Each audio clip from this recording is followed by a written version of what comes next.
Hello everybody, আমি Biswajit and welcome to কোডস্কিম। আশা করি সবাই ভালো আছেন।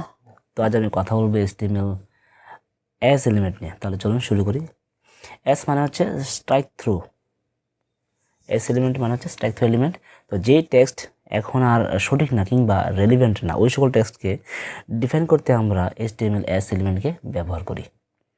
ঠিক আছে, যদি সিনট্যাক্সের কথা বলি, এস এলিমেন্ট একটা কন্টিনিউ এলিমেন্ট, সেহেতু এটার একটা ওপেনিং ট্যাগ থাকবে এবং এটার একটা ক্লোজিং ট্যাগও থাকবে।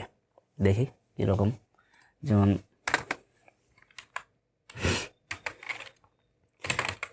এই যে এস ওপেনিং ট্যাগ এবং এস ক্লোজিং ট্যাগ, এর মধ্যে যা লিখবো আমি, যেমন আমি লিখবো যে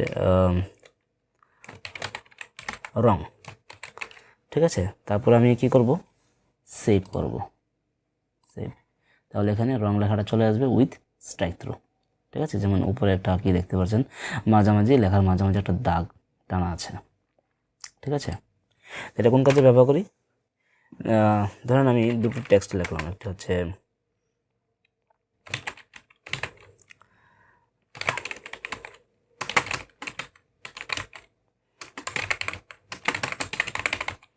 apply for online class is closed, আর আরেকটা টেক্সট হচ্ছে অ্যাপ্লাই ফর অনলাইন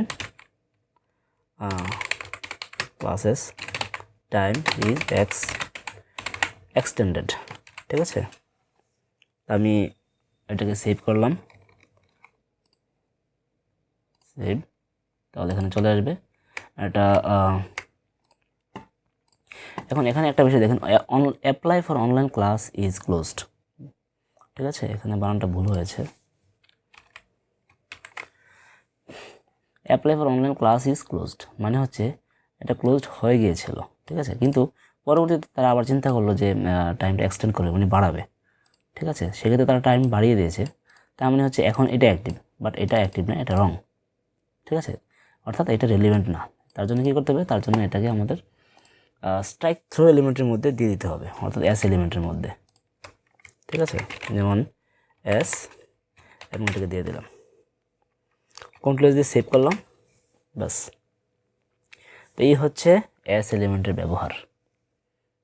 ঠিক আছে, আশা করি ভিডিও আপনাদের ভালো লেগেছে, যদিও আজকের ভিডিও টিউটোরিয়াল তেমন একটা দীর্ঘ হয়নি, একদম খুবই ছোট্ট একটা এলিমেন্ট। ঠিক আছে, আশা করি ভিডিও আপনাদের ভালো লেগেছে। আর যদি ভালো লেগে থাকে তাহলে অবশ্যই লাইক এবং শেয়ার করতে ভুলবেন না। চ্যানেলটিকে সাবস্ক্রাইব করে আমাদের পাশে থাকবেন। Thanks for watching this video.